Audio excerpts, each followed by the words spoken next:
जहाँ से पिछला एपिसोड खत्म हुआ था वहीं से अगला एपिसोड स्टार्ट होता है और हम देखते हैं कि जैक अपनी बहन से कह रहा होता है कि अभी तो तुम्हें एकेडमी में होना चाहिए, तुम यहाँ पर क्या कर रही हो। एलिजाबेथ देखती है कि जैक उसकी बातों पर ध्यान नहीं दे रहा है, तब वो कहती है कि जैकी जैकी तुम कहाँ खो गए हो, और उसे होश में लाती है। तुमने सुना नहीं मैंने क्या कहा। जैक अपने सेंसेस में आता है और कहता है मैं बस अपनी बड़ी बहन को देख के खुश हो गया था। और फिर जैक एलिजाबेथ से कहता है कि उन्हें भाग जाना चाहिए। जैक जानता है कि उसकी बहन को कैसे ट्रीट किया जाता है उसकी फैमिली में, लेकिन एलिजाबेथ काइंड है और वो सबको घर में खुश दिखना चाहती है और वो जैक को मना कर देती है और कहती है कि उस पर भरोसा करे, वो सब ठीक कर देगी। और फिर जैक एलिजाबेथ की बात सुन के हैरान हो जाता है और याद करता है कि उसने कैसे फोर्थ प्रिंस को टॉर्चर किया था। और उसके बाद जैक एलिजाबेथ को पीछे हटने के लिए कहता है और एलिजाबेथ भी पीछे हट जाती है। और तभी जैक अपने मैजिक का यूज करता है और जैक को मैजिक यूज करते हुए देखकर एलिजाबेथ हैरान हो जाती है। और तभी जैक अपने मैजिक का यूज करके उस जेल को तोड़ देता है और एलिजाबेथ ये सब देखकर एकदम शॉक हो जाती है और वो सोचती है कि जैक ने कैसे से इस जेल को तोड़ दिया। और तभी जैक जाके अपनी बहन को गले लगा लेता है और उससे कहता है कि उसे माफ कर दे वो। लेकिन एलिजाबेथ को कुछ समझ में नहीं आ रहा होता है। वो जैक से कहती है क्या वो ठीक है, उसे कहीं चोट तो नहीं लगी। जैक कहता है कि हाँ वो ठीक है। और फिर एलिजाबेथ कहती है वो सच में ठीक है ना। और इसी के साथ हमें एक पास्ट का सीन दिखाया जाता है जहाँ पर वेल्टन हाउस खत्म होने के कगार पे है और फैल्कन एम्पायर एलिजाबेथ की फैमिली को कैद कर लिया है। एलिजाबेथ जो कि टल्कन एम्पायर की फोर्थ प्रिंस की वाइफ है, वो उसे अपनी फैमिली को छोड़ देने की भीख मांगती है, लेकिन एलिजाबेथ की बात कोई नहीं सुनता। 3 दिनों तक बारिश में भीगते हुए उन सबसे माफी मांगती है और टल्कन किंग उसकी बातें मान लेता है, पर लेकिन एक शर्त रखता है कि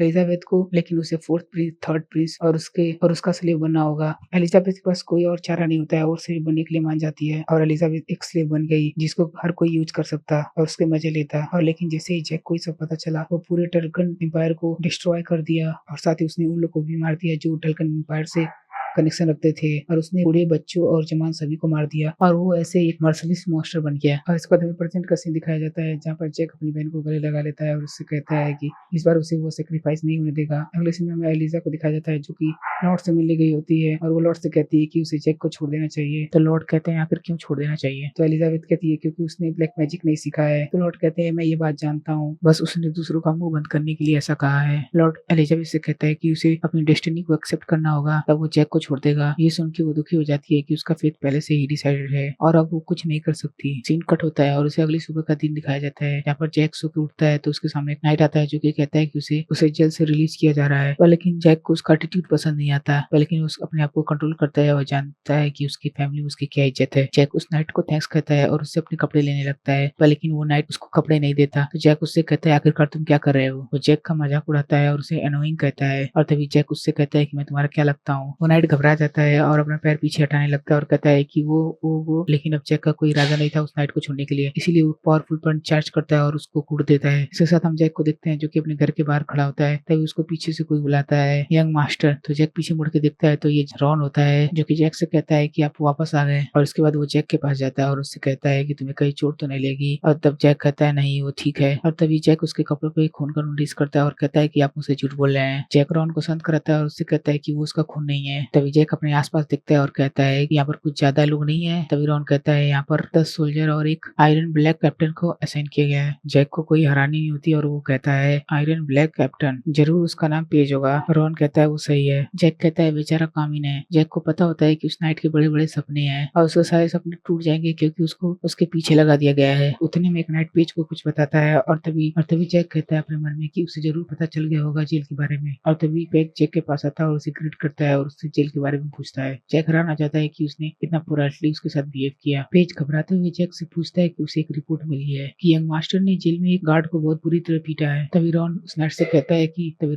कहता है तुम पागल हो गए हो, यंग मास्टर ऐसा कुछ नहीं कर सकते। लेकिन पेज इसके बारे में जानना चाहता है कंफर्म करने के लिए और जैक उसकी बातें सुनकर गुस्सा जाता है और उसे मार्क्यूस हाउस का कुत्ता कहता है। पेज को समझ में नहीं आता कि जैक ने उससे भी क्या कहा। जैक पेज को क्लियर करते हुए कहता है कि उसे ऑर्डर मिला है यहाँ पर रहना और उस पर नजर रखना, ज्यादा सवाल जवाब ना करके जो उसे ऑर्डर मिला है उसे वही करना चाहिए। पेज बातों को समझ के जैक से माफी मांग लेता है और जैक उसको रिपोर्ट बदलने के लिए और उसकी लॉयल्टी को प्रूव करने के लिए उसकी तरफ आने को कहता है। और उसके बाद वो रॉन से कहता है कि उसे बहुत भूख लगी और उसे मीट खाने का मन कर रहा है और रॉन जैक से कहता है कि वो थोड़ी देर में खाना को तैयार कर देगा। और तभी हम जैक को देखते हैं जो कि खाना खा रहा होता है और वो रॉन से कहता है उसका हमेशा की तरह कुकी टॉप पर है और रॉन इसके लिए थैंक्स करता है और उसके बाद वो जैक को देखने लगता है और तभी जैक उससे कहता है अगर वो कुछ बोलना चाहता है तो वो बोल सकता है और तभी रॉन कहता है ज्यादा कुछ खास नहीं और तभी जैक रॉन की तरफ खाना बढ़ाता है और उसे कहता है कि वो उसके साथ बैठ के खा सकता है। रॉन इसके लिए मना कर देता है और वो कहता है बस मैं एक सर्वेंट हूँ और तभी जैक उसको फोर्स करने लगता है और उसको कहता है कि वो बैठ के उसके साथ खा ले और उसको कुछ जरूरी बात भी करनी है और रॉन मान जाता है इसके लिए और उसके बाद जैक उससे कहता है उसकी बड़ी बहन आजकल कैसी है।